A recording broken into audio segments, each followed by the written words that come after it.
सास का आदान प्रदान। वह दूसरे की थाली में घी ज्यादा दिखता है, कहावत है ना। तो उसी कहावत से प्रेरित होकर ये कहानी सुने।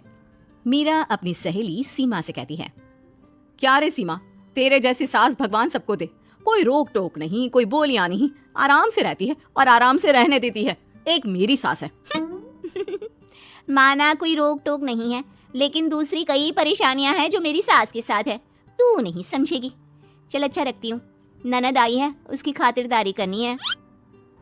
मीरा सीमा की सास से काफी इम्प्रेस रहती है। फिर एक दिन सीमा मीरा के घर किसी काम से जाती है। मीरा की सास कहती है, हाँ भाई सीमा, क्या करने आई है? घर में कोई काम धाम नहीं है क्या? सीमा को तो शौक लगता है, ऐसे कोई कैसे बोल सकता है। आंटी, मैं कौन सा कुछ लेने आई हूँ, देने ही तो आई हूँ। ये अचार बनाया था। तभी मीरा आ जाती है। अरे तू अचार लाई है? तेरी सास ने कुछ कहा नहीं? यहाँ मेरे घर पर तो सामान सड़ जाए, लेकिन मेरी सास मजाल है किसी को चवन्नी भी देने दे। अरे क्यों ना बचाऊं चवन्नी, मेरे बेटे की मेहनत की कमाई है। तेरे भरोसे रहूं तो सब लुटा दे। अब ले ले अचार उससे और दफा कर। मीरा सीमा से अचार लेकर उसे बाहर तक छोड़ने जाती है। अरे यार, तेरी सास तो बहुत अच्छी है। क्या बात कर रही है? कितनी तो बेइज्जती कर दी तेरी, लेकिन फिर भी तुझे मेरी सास अच्छी लगी। मेरे घर आ जा कभी, मेरी सास को देखेगी ना तब पता चलेगा। अरे इससे ज्यादा बुरा क्या हो सकता है। जरूर आऊंगी मैं तेरे घर, लेकिन मैं कुछ लेकर नहीं आ सकती। हाँ, देख रही है ना मेरी सास का हाल।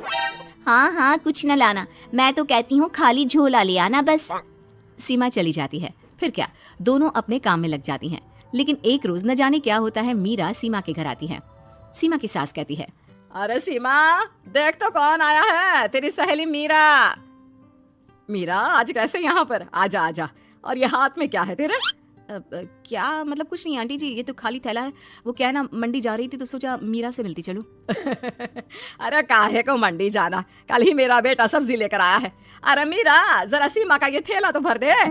मीरा घबरा जाती है। अरे नहीं नहीं माँ जी, बिल्कुल नहीं, मैं कुछ नहीं ले सकती। हम लोग ना अलग सब्जियां खाते हैं। खैर, मीरा सब्जी तो नहीं लेती, लेकिन सीमा की सास तो न जाने क्यों कद्रदान हुई रहती है। अरे मीरा, जरा चिकन मटन बना ले, तेरी सहेली आई है। मैं फोन कर देती हूँ, वो दे जाएगा। और सुन, मिर्च जरा तेज कर देना। लेकिन मीरा तीखा नहीं खाती है माँ जी। अरे खाना चाहिए, अब सीसी करेगी ना तो नाक का सारा कचरा भी निकल जाएगा। हाय रे, कितनी अच्छी है तुम्हारी सास। हाँ, तभी आसपास के सारे यहाँ खड़े हो जाते हैं सुबह से ही। अभी 2 मिनट रुक ना, खुद पता चल जाएगा। तभी पड़ोसन आती है। अरे बहन जी, चाय का वक्त हो गया, सोचा चली आऊं आपके घर। अरे क्यों नहीं क्यों नहीं, वो क्या है ना, बहू की सहेली आई है तो चिकन बन रहा है, वो भी लेती जाना। मैं जरा ज्यादा ऑर्डर कर देती हूँ। और हाँ बहू, पकोड़े भी तल ले चाय के साथ। जा जा मीरा बेटी, सीमा की मदद कर दे जरा। मीरा सीमा के पास किचन में जाती है, जहाँ सीमा सास को कोस रही होती है। घर में कितनी मुश्किल से सब्जी और राशन आता है, लेकिन ये नहीं समझेंगी। अरे पिछले महीने भी 2 बार राशन लाना पड़ा था, लेकिन ये है कि सच्ची यार, फिर भी तू लकी है, तेरी सास कम से कम मेरी सास की तरह तो नहीं है। मीरा कुछ देर रहकर वहां से चली जाती है। दोनों बहुएं किसी तरह सास के साथ दिन काट रही थी कि एक दिन सीमा कहती है, नहीं नहीं माँ जी, बस करिए, तंग आ गई हूँ मैं आपसे। मैं अब आपके साथ नहीं रह सकती। एक बार, बस एक बार आप मेरी सहेली मीरा की सास की तरह बनकर देखिए। अरे कितनी अच्छी इंसान है वो, कितना सोचती है घर के लिए। दूसरी तरफ मीरा, माँ जी कैसी हैं आप? कुछ तो सोचा करिए, समाज नाम की भी कोई चीज होती है। बस एक बार मेरी सहेली सीमा की सास की तरह बनकर देखिए। अरे कैसे जी जाती है जिंदगी, उन्हीं से पता चलेगा। दोनों की सास को आता है गुस्सा। अरे भाई, कोई छोटे बच्चे तो है नहीं जो किसी के साथ तुलना कर दे और वो कुछ ना कहे। मीरा की सास कहती है, मुझे तो सीमा के पास ही छोड़ा। सीमा की सास कहती है, तू ना मुझे मीरा के पास ही छोड़ दे। दोनों एक दूसरे से सलाह करती हैं और सासों का किया जाता है आदान प्रदान, यानी एक्सचेंज। अगली सुबह मीरा की बदली हुई सास, अरे मीरा, मेरी बेटी आ रही है। मीरा को तो आदत थी कि घर का कोई भी आए दमड़ी ना निकले, ना कुछ बनाना ना कोई लेन देन। अच्छा माँ जी ठीक है, कोई बात नहीं। अरे कैसा कोई बात नहीं, अरे लाओ 16 तरह के पकवान और ननद को देने के लिए सीधा निकालो। सीधा समझती हो ना, देना लेन देन। अरे माँ जी कैसी बात कर दी, इस घर में जो कोई कुछ भी ले आए, लेकिन मजाल है घर की चवन्नी भी कहीं चली जाए। अरे ये तो परंपरा ही नहीं है इस घर की। बाकी खाना हो तो रोटी दाल बना देती हूँ। रोटी दाल तो मेरी बेटी दुख में भी नहीं खाती, तो मायके में क्यों खाए। मैं अभी चिकन, मटन, पनीर और दाल ऑर्डर कर रही हूँ, सब बना देना। लेकिन मेरी तो आदत ही नहीं है इतना सारा खाना बनाने की।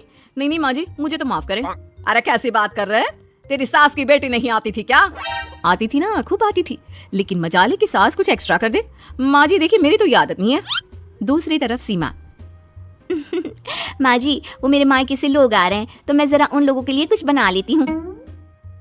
क्यों क्यों बना लेती हो? दाल रोटी बनी है ना, साथ में अचार रख देना। वैसे आ क्यों रहे हैं बेटी के घर? सीमा को तो बहुत बुरा लगता है। कहाँ तो उसकी सास पड़ोसी के कुत्ते को भी घी की रोटी खिलाती है, और कहाँ ये मीरा की सास जो उसके मायके वालों के लिए सूखी रोटी अचार रख देने की बात कर रही है। वो मेरी भाभी आई है ना, नई तो शादी के बाद भाई पहली बार आ रहा है। हाँ तो उन लोगों को बोल दो, हमारे घर का रिवाज है सास के लिए 10 साड़ी, हार और सजावट का सामान लेकर ही आना, समझे? सास तो बोली जा रही थी, लेकिन सीमा को कुछ समझ में नहीं आ रहा था कि वो क्या करे। सीमा का पति, अरे सीमा क्या हो गया? तुम्हें तो माँ से बिल्कुल ऑपोजिट चाहिए थी ना। कहाँ माँ हर किसी के आव भगत में तुम्हें लगा कर रखती थी, लोगों से खूब मिलती, घर का सामान बांटा करती थी। अरे याद है ना, तुम्हारे घर वाले आते थे 1 पैकेट लेकर और जाते थे पूरे 10 थैले के साथ।